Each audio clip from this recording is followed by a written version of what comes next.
സാമൂഹിക സൗഹാർദ്ദം തകർക്കുന്ന തരത്തിലുള്ള പരാമർശം നടത്തുകയും മാധ്യമപ്രവർത്തകരെയും മാധ്യമ സ്ഥാപനങ്ങളെയും ആക്ഷേപിക്കുകയും ചെയ്ത കായംകുളം എംഎൽഎ യു പ്രതിഭ സ്ഥാനമൊഴിയണമെന്ന് സോഷ്യൽ ഫോറം ആവശ്യപ്പെട്ടു. വാർത്ത റിപ്പോർട്ട് ചെയ്തവർക്കെതിരെ വ്യക്തിപരമായും മതപരമായുള്ള പരാമർശം ഒരു എംഎൽഎക്ക് ചേരുന്നതല്ലെന്നും social forum president advocate O Haris ആരോപിച്ചു.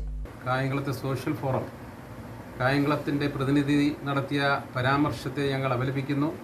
ഒരു ജനപ്രതിനിധി എന്ന നിലയിൽ ഇത്തരം പരാമർശങ്ങൾ ജനങ്ങളോടുള്ള വെല്ലുവിളിയാണ്. കായംകുളത്തെ പ്രതിനിധീകരിക്കുന്ന ജനപ്രതിനിധി എന്ന നിലയിൽ അവരുടെ വർത്തമാനങ്ങൾ നമ്മൾ കഴിഞ്ഞ ദിവസം അവരുടെ ഫേസ്ബുക്ക് പോസ്റ്റിൽ വന്ന് നടത്തിയ പരാമർശങ്ങളൊക്കെ തന്നെ ഈ നാട്ടിലെ പൗരസമൂഹത്തെ വെല്ലുവിളിക്കുന്ന തരത്തിലുള്ള പ്രസ്താവനയാണ് പുറത്തു വന്നിട്ടുള്ളത്.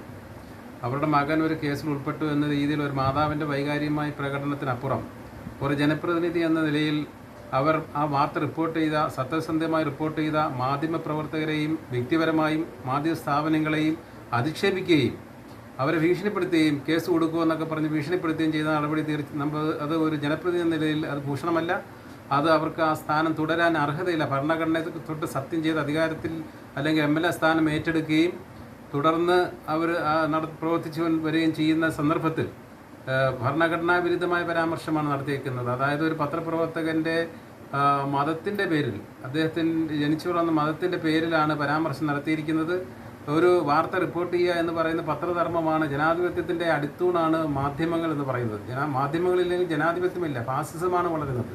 അപ്പോൾ മാധ്യമങ്ങളെ കുറ്റപ്പെടുത്തിക്കൊണ്ട് തൻ്റെ മകൻ ചെയ്ത തൻ്റെ മകൻ ഉൾപ്പെട്ട ഒരു കേസ് തീർച്ചയായും അത് നമ്മളൊക്കെ അപലപിക്കുന്നതാണ്. അങ്ങനെ പാടില്ലാത്തതാണ്. കുട്ടികൾ പല ഗ്രൂപ്പുകളിലും ചെന്നുകൊണ്ട് നമ്മുടെ നാട്ടിലെ സാമൂഹ്യ വ്യവസ്ഥിതി തന്നെ മാറ്റുന്ന രീതിയിലുള്ള പ്രവർത്തനങ്ങൾ ഏർപ്പെടുകയാണ്. അത് നമുക്കൊക്കെ ദുഃഖമുണ്ട്, എല്ലാവർക്കും അതിനകത്ത് ദുഃഖമുണ്ട്. കുട്ടികൾ അങ്ങനെ വഴിതെറ്റി പോകുന്നതിനകത്ത് ഒരു എംഎൽഎയുടെ കുട്ടി എന്ന് പറയുന്നത് തന്നെ ജനങ്ങൾ നമ്മളെല്ലാവരുടെയും മക്കളുടെ അവസ്ഥ തന്നെയാണ് ഞങ്ങൾക്ക് എല്ലാവർക്കും ആ വിഷയത്തിൽ പറയാനുള്ളത്. പക്ഷേ എന്ത് നിലപാടാണ് ആ കാര്യത്തിൽ? ഒരു എംഎൽഎ എന്ന രീതിയിൽ, ഒരു മാതാവ് എന്ന രീതിയിൽ പ്രതികരിക്കാൻ അവർക്ക് അവകാശമുണ്ട്. പക്ഷെ ഒരു എംഎൽഎ എന്ന രീതിയിൽ സത്യസന്ധമായ കാര്യങ്ങൾ അറിയാതെ ഉടൻ തന്നെ ഒരു മാധ്യമങ്ങൾ റിപ്പോർട്ട് ചെയ്യുമ്പോൾ അവർ അടിസ്ഥാനപരമായി അതിൻ്റെ രേഖകൾ പരിശോധിച്ചതിന് ശേഷം മാത്രം റിപ്പോർട്ട് ചെയ്യുന്നത്. അത് മാധ്യമപ്രവർത്തനത്തിൻ്റെ ബാലപാഠമാണ്. FIR വന്നതിന് ശേഷമാണ് അവർ വാർത്ത റിപ്പോർട്ട് ചെയ്തത്. അവർ തിരുവനന്തപുരത്തോ ആലപ്പുഴയിലോ പ്രവർത്തിക്കുന്നവർ തഴിയിൽ നിന്ന് വാർത്ത വരണമെങ്കിൽ അവരറിഞ്ഞിട്ട് അവർ വന്നതാണ്. അപ്പോൾ അങ്ങനെയുള്ള സന്ദർഭത്തിൽ മാധ്യമങ്ങളുടെ മുകളിൽ കുതിര കയറുന്ന നടപടി ഒരു ജനപ്രതിനിധിക്ക് പറ്റിയതല്ല. അവരുടെ നിലവാരമില്ലാത്ത പരിപാടിയാണ് നടത്തിയിട്ടുള്ളത്. അതുകൊണ്ട് എത്രയും വേഗം രാജിവെക്കുകയും ഈ വിഷയത്തിൽ മാപ്പ് പറയുകയും ചെയ്യേണ്ടതുണ്ട് എന്നാണ് സോഷ്യൽ ഫോറത്തിൽ പറയുവാനുള്ളത്.